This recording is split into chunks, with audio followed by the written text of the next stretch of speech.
have Mr. Samson Itodo, Executive Director of YAGA Africa. He was an observer in that election in Kenya. Thanks so much, Mr. Itodo, for coming tonight. Always a delight, and good evening. And also Mr. Unjoku Emmanuel, Director, Democracy and Governance Connected Development Code.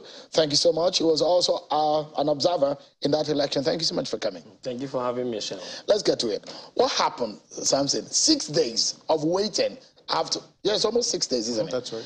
Of waiting for that result. And we've been told that the results were transmitted digitally into, if they had a server, like was debated in Nigeria. What do you think went wrong? Well, I think it's not what went wrong. It's about whether the outcome as announced by the Electoral Commission reflects the ballot cast. I think based on, the observation of this entire process, the election was successful. It was peaceful, yes, amidst some skirmishes. And so if you're going to evaluate the entire credibility of the process, you look at the pre-election process.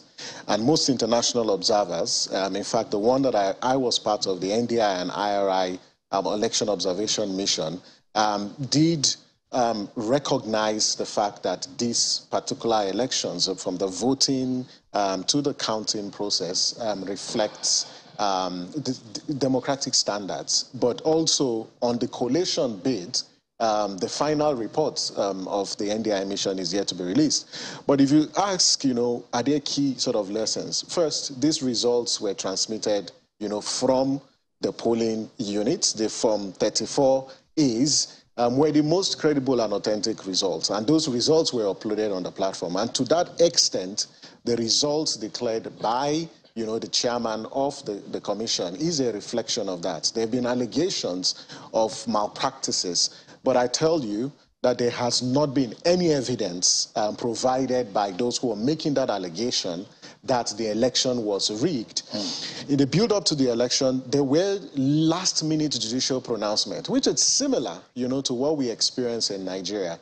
There were questions on which register, the state of the manual register, whether the manual register were going to be used for the election. And that last-minute judgment issued by the Court of Appeal did create a bit of confusion because the Electoral Commission had insisted that all the voters were going to be accredited electronically. And in some cases, in a substantial number of polling stations that were observed, the polling officials strictly followed that. But this election is where you have government in opposition and opposition in government as the actors in this case. The deputy vice president was not endorsed, and he's not a candidate of the sitting president, even though he was on the ballot.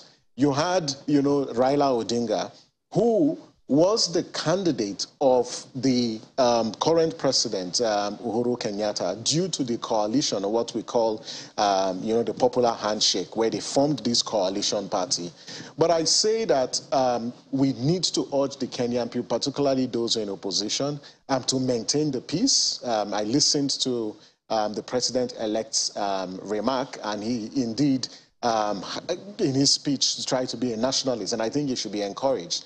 And for individuals or candidates across all the elections, if they have issues, they should resort to the civil and legal means. And this controversy about the 4 commissioners of the commission and whether that nullifies the declaration. Again, as a lawyer, and I say that there's a reason why within the electoral legal framework, it vests the responsibility of declaring results on the chief returning officer and in an individual. And in this case, it is the chairman and Chebukati who has that responsibility. Again, another, window has been opened for legal fireworks, and I hope that the actors will take to civil and legal means and not cause any chaos or political instability within that country. Emmanuel, let me come to you.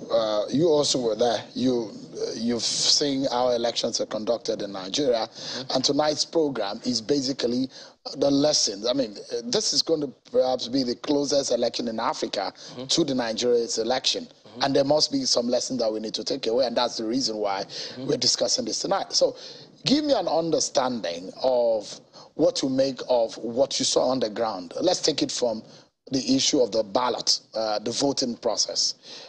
People were on the queue, similar to what you see in Nigeria. How seamless And what lessons in terms of the logistics of the balloting and the election logistics, what lessons can we take away from Kenya? So first, let me start from saying that I think with the declaration of this result today, but I think this is a good day for democracy in Africa.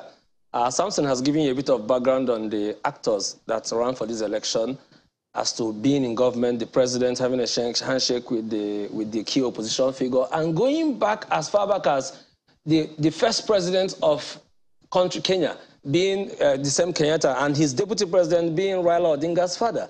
So these are the people who will see as the authority. And this Ruto that ran for, this is his first time running for office, and we can see the outcome of this result. Now, talking about this election in the context of Nigeria. Sorry, same party will hold sway in the next administration. That's what it looks like, isn't it? No, no, that's not what it is. No, that's not what happened. That I'm asking. So you know that the president himself, and I think the handshake that Samson talked about was all about trying to ensure peace in the coming elections. So the president having a handshake and throwing the weight of the incumbent president with the opposition party. People typically felt that, it's game over in this election. But we are seeing the vice president, who the president didn't support, winning both his boss, who is the president, and winning the key opposition figure in the past decades. Mind you, Raila Odinga has been running for office since 1997. Absolutely. 97, 2007, 2013, 2017, and even this is his fifth run in this election, having the support of the president, having the support of the Kenyatta Uhuru, and this has happened. So in the contest... And it's a close election, 50. Yeah, so the law says it must have 50% plus one. So, but it's close. When you look at the numbers itself, Raila, Ruto is leading won this election with over 200,000 votes, which is reasonable, given how close, when the tallying was going on, they were pretty close, 30,000, 40,000, but seeing him lead it over 211,000 votes, that's something good. Now, in the context of elections in Kenya and Nigeria, let me say this. The election in Kenya and election in Nigeria are very similar. Basically, almost the same thing. The same polling units. When you go to a polling unit, every polling unit, must not have more than 700 persons per polling unit with one BVAS. So they use the same BVAS. So they use BVAS also? Yes, they use BVAS, but they call it Kim kits. They call it their Kim kits. But it's the same BVAS. What's the similarity, or what's the difference? The same thing. Does the same thing. Basically. It does accreditation? Yes, it does biometric accreditation. Even though their law still leaves a loophole that if the Kim kits, which is the BVAS in this conversation, if the BVAS fails to biometrically verify you, there is still a room for you to do manual accreditation, which there is no room for that in Nigeria, which is a good thing. So the Kim kits worked pretty well in most of the polling units where we went to, and even the reports that came from... I mean, so that's one thing that we need to put in our conversation tonight, is the fact that if we think BVAS is foolproof, and we're going 100% to BVAS, what happens in places where there are security challenges, areas where networks are bad, and we cannot use BVAS on the day?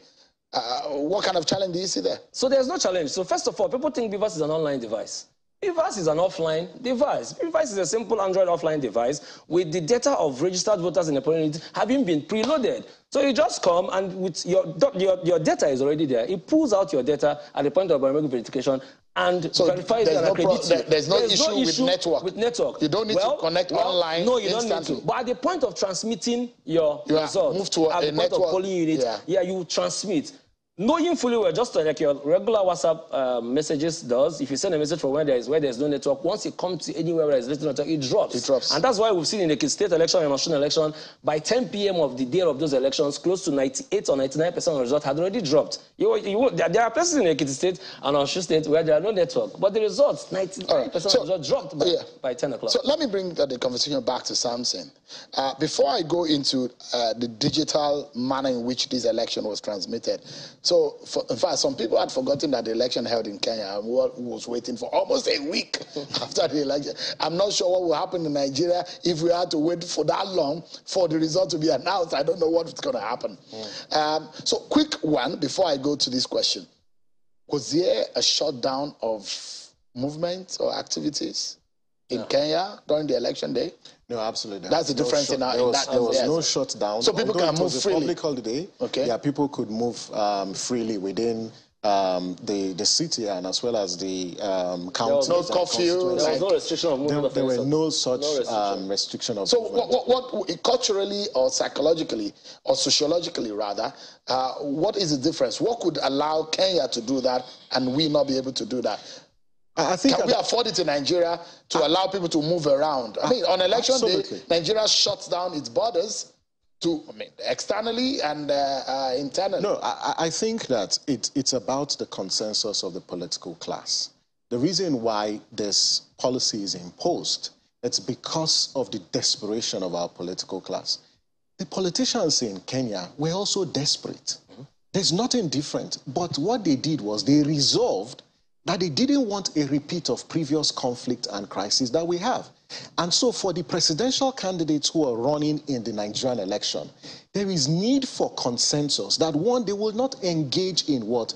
Violent rhetoric. They won't encourage any form of violence, because in the build-up to this election, the actors focused on the issues and they weren't, fueling those embers of conflicts and those fault lines of tribalism and religion. But Shehu, you made a point about lessons. And I think that first, on the logistical point of view, it's important to underscore that when you talk about 6 days, that cannot happen in Nigeria. So there's something we're doing right with our results management process. It may not be perfect, but compared to Kenya, I think our results collation and transmission process, it's better and it needs to be improved. And that's why you have technology. What happened in Kenya is when you move from the polling station, you go to the constituency. So at the polling station, you have the form 34A. At the constituency level, you have the 34B. And then from the constituency level, you now take the results to the National Tallying Center, where the results are verified with the results already transmitted from the polling station. In our case, we have transmission from the polling units to the IREV, but you also need to manually transmit the results from the polling station to the ward, to the local government in that regard. If there's one thing we need to learn, is the need for INEC, beyond uploading the Form EC8As at the polling units, INEC should also upload Form EC8Bs at the ward collation level to increase the level of transparency. The other critical issues around prisoners voting. I was in the prisons in Kenya. So they voted? Prisoners voted at this election. And there's no reason why we shouldn't have prisoners also voting, because they do have their rights. Was there diaspora voting in Kenya? Yes. There was also diaspora voting. They explored that, but for only 12 countries. And because this is the first time they were experimenting. Some people will say Kenya is just about 50 million people, 56 million. About 20 million voters, 22 million or thereabout. So maybe they can explore those kind of options. Kenya's voting population is just about Lagos, Kano, and Bauchi put together. Theirs may not be as complex as our situation, but one election, there's complexity everywhere. We shouldn't use this as an excuse that we're talking about lessons, and I'm saying the more complex, the more people that you have to administer, the more complexity. But complexities can be managed. We just need to be courageous. Because I see no reason why Nigerians in the diaspora are not voting. What did it take Kenya? We can start by not shutting our borders for the next election. No, but it's not about the borders. As a lesson, it's about the voting rights.